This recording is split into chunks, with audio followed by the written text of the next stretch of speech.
Diners will soon see items disappearing from Palo Alto restaurants. KPIX5's Devin Fehely reports the city just passed the Bay Area's broadest ban yet on single-use plastics. Most businesses and customers say they understand the idea behind this ban to reduce the sheer amount of plastic that ends up in our landfills, our creeks, and our oceans. But if there was one common complaint, it was about soggy paper straws.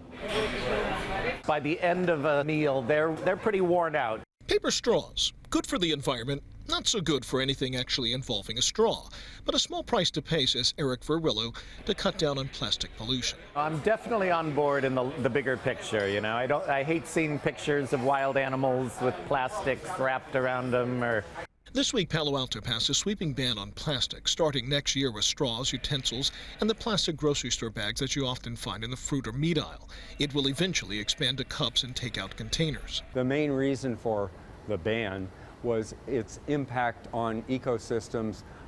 It ends up in our streets, it gets washed into our creeks, the bay, the ocean.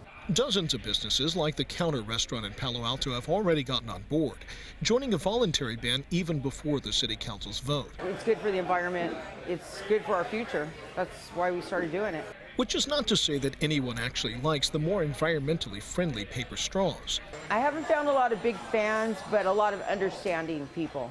People who understand that it's a small down payment on a cleaner future. The feel of the drinking is different than on paper. It's better for the environment, so that makes me want it. The first phase of this ban, which includes things like plastic straws and plastic utensils, knives and forks, will go into effect on January 1st, 2020.